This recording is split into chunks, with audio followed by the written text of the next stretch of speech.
Hello, chefs. This is Chef's PSA Podcast. I'm your host, André Natera. On today's episode, we're going to talk about hostile takeovers in the culinary world. Stay tuned.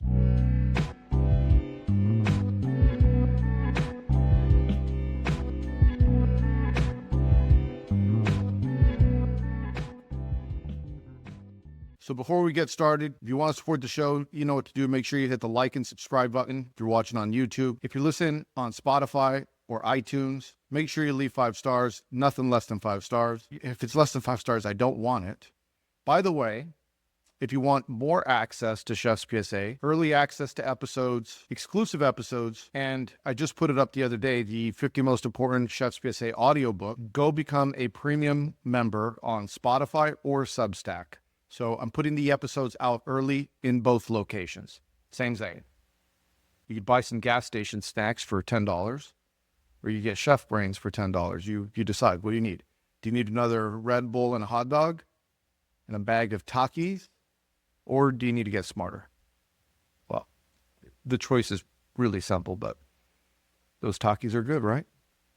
Also, I'll link this in the show notes, but I just started a new Chef's PSA YouTube page called Chef's PSA Bites. It's short videos from the longer format interviews on Chef's PSA. So if you just want short little clips and you don't want to watch the full hour episode, you can get all the good stuff at Chef's PSA Bites. So go subscribe to that today. So stop what you're doing, go subscribe to that. Anyway, so today's episode is hostile culinary takeovers. Let me explain what a hostile takeover in the culinary world is, or the restaurant world. It's usually when you're coming in as a new chef and you're taking over a kitchen or you're taking over a restaurant or a group, but it's sudden and it's not very welcome.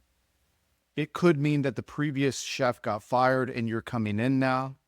It could mean that your group just purchased that group and there was an acquisition of some sort. Or it could be that you're just hired as the new chef and the team's been doing it a certain way and they're not very welcoming of you, but you have to implement change right away. This is the hostile takeover.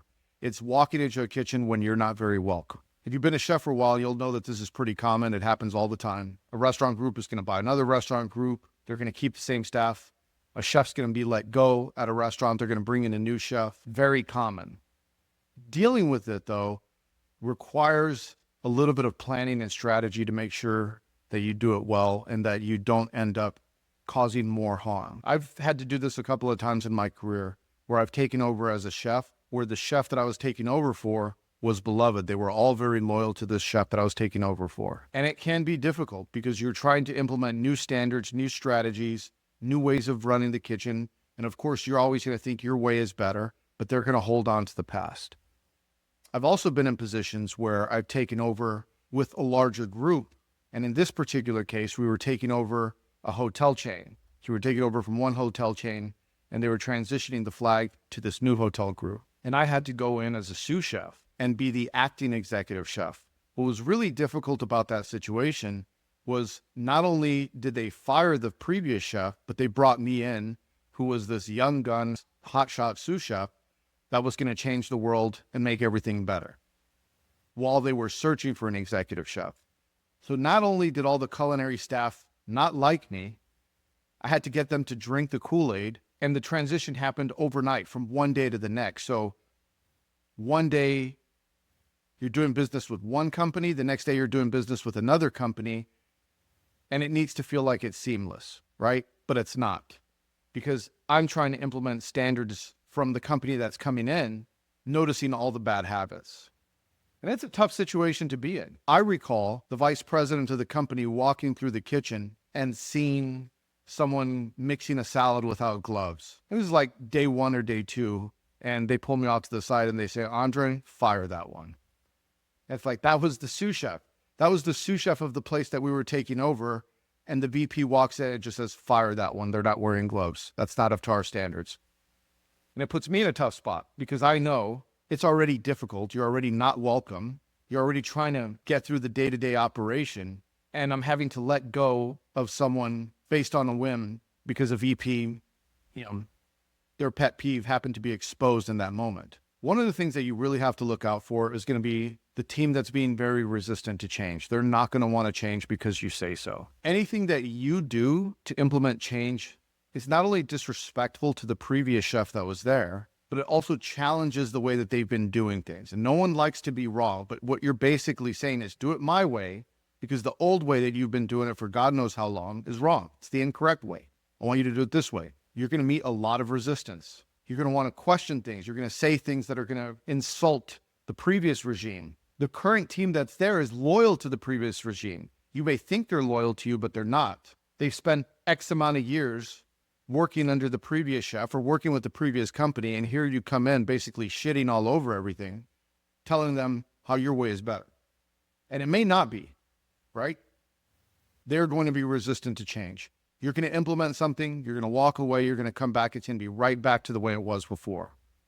You're going to think you fixed a problem only to realize that all the work you put into something has completely regressed the second you took a day off. You're going to start to notice little bits of sabotage going on in the kitchen. I could tell you that in one particular place that I had taken over, never in my career had I seen this before. And never had they ever seen it in that restaurant that I had taken over. General manager comes back, has a salad, and pulls out a rusty nail from the salad and says, the guests found a rusty nail in the salad. And it was huge. Like, it was obvious that it was in there. And of course, when you ask who did this, oh, I don't know, Busta. I don't know how that happened. No one knows how it happened. Never happened before. The second I get there and they don't like me, which by the way, I was a little bit naive thinking that they did like me. I'm like, oh, I got them one over. They love me. They didn't. They're putting rusty nails in the salad trying to get me fired. Cooks that have been there forever are coming up to you and saying, I've seen 100 chefs come and go just like you. You won't last. They don't want you there. You're not welcome.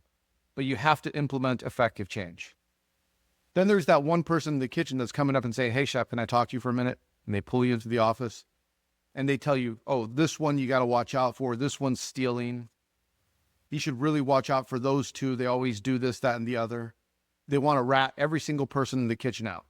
That's the one that you actually have to watch out for. The person that comes to you on day one trying to get all their enemies fired because they're looking at it as an opportunity to get in good with the new chef, because most likely they weren't in good with the previous regime. Take the information with a grain of salt. It's probably true, but they're only giving you one side of the story. They are also probably partaking in all the bad behavior as well. They just don't want to tell you their side. So you got to be very cautious of these people who immediately buddy up to you and want to give you all the information, right? Take the information, but be cautious. Another thing that you have to watch out for is, where is the old chef or the old company? Where did they wind up? Where did they go? Did they open up a restaurant down the block? Did they move out of town? They're going to take your people. I promise you. They're going to call up the cooks that work in that kitchen, the sous chefs, and you're going to ask them, do you plan on leaving? Do you plan on going with the chef? Oh, no. I want to stay here. I didn't like them. They're going to tell you whatever you want to hear. They got to keep their job. It's still uncertain where they're going to end up. So they're going to tell you to your face that they're not leaving, but on the back end, they're interviewing and they're trying to go with the old chef to the new place, right? And then one day you're going to walk in and they're going to say, sorry, chef, I'm leaving. I thought you told me you weren't going to leave. No, sorry, more money, whatever the case may be. Little by little, you'll start to see an exodus from your kitchen. They're not loyal to you. Don't be fooled early on. Knowing that the old chef is going to most likely take a couple of your employees, you need to be prepared. You need to start stacking your kitchen up with some of your loyals, because you need people that know your system that you're going to implement, right? The more people that get it, the quicker you'll be able to get to your destination. But it's like starting from scratch. You don't know how many bad habits you're going to break. You don't know where all the bodies are buried, all the skeletons in the closet.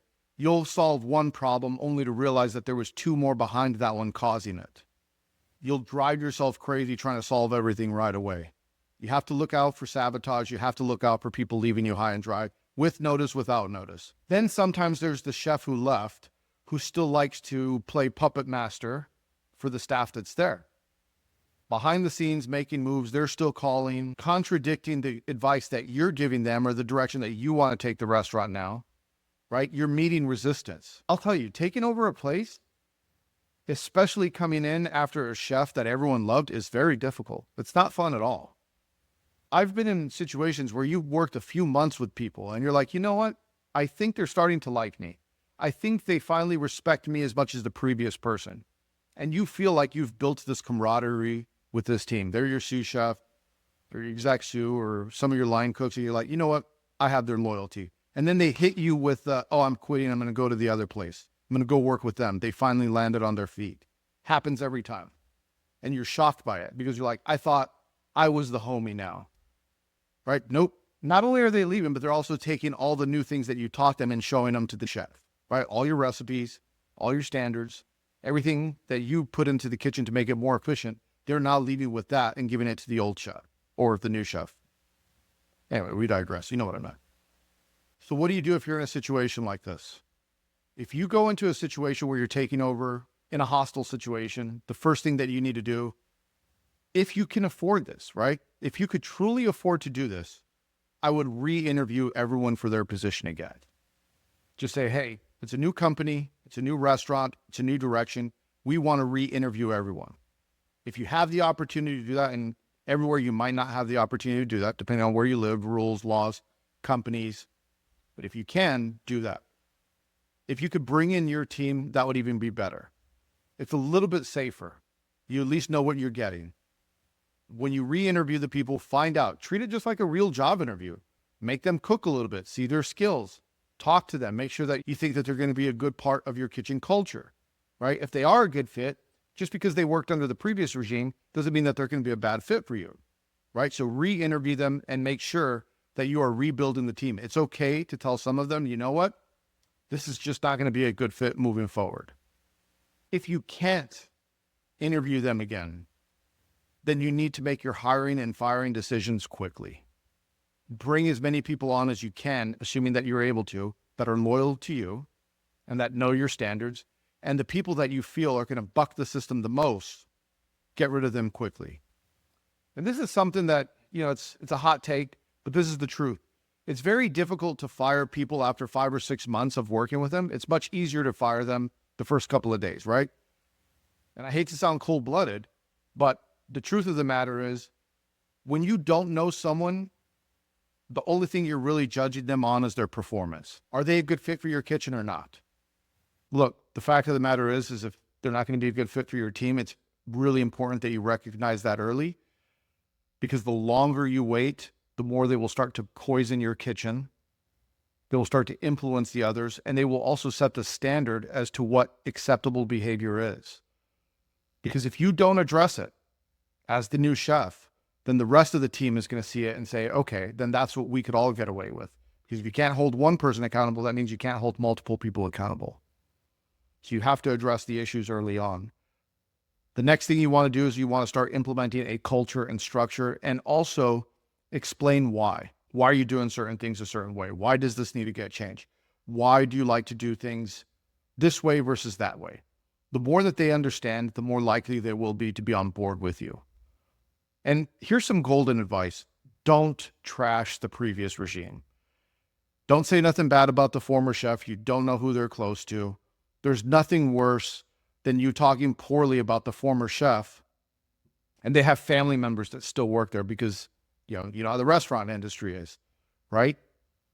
Just don't do it. There's nothing good that will come out of you speaking badly about them. Just as tempting as it is, because I know we all like to talk crap, don't do it. There's nothing good that's going to come out of it. Work on developing what you want to do in the kitchen versus trying to destroy their reputation. That's the way to do it. Anyway, we digress. What were we talking about? The best thing that you could do in this situation, and after time, if you successfully turn this place around, you have new standards, a new way of doing things, things are moving in a positive direction, that's something to be proud of, right? That's the direction that you want to go. You don't want to make things worse. And trust me, you may think you're making things better, but sometimes you may be making it worse. Don't just change things for the sake of change. Understand them. Because there might be a very good reason why things are done a certain way. You just don't fully understand it yet. Don't forget to talk to your mentors. Find a support network. You're going to need to blow off steam, and it's important that you blow it off outside of the job versus blowing up at your employees when you're frustrated with them. So some key points again. Look out for sabotage. Be wary of the people that are a little too friendly with you. Be careful what you say about the previous regime. Implement your change as quick as possible. If you could get some of your people in there, do that. Seek to understand before you change, because there might be a very good reason why things were done a certain way. You might learn something. I know we don't know everything. And you never know. I've been in situations where you go in and initially it's a hostile takeover and then they become friends for life. So it always starts out difficulty, but I promise you things do get better. Anyway, you know what to do. Go to my new YouTube page, Chef's PSA Bites. If you want early access, like I said earlier, to exclusive podcasts and new podcasts before anyone else could listen to them, become a premium subscriber on Spotify or Substack. Go to chefspsa.com where you get all the books, all the merch. Hey, there's a new hoodie, Sucker Free Kitchens. Beautiful and nice. Make sure you leave 5 stars, nothing less than 5 stars. We'll see you next week. We'll be back with Rogelio Garcia from Napa Valley, Michelin-starred chef from Oro. We'll see you next week. Hit the porno music. Yo, it's André in the kitchen, mixing, dropping chef knowledge, no fiction, stirring up the beats, heating up the session. Listen close, class is in session.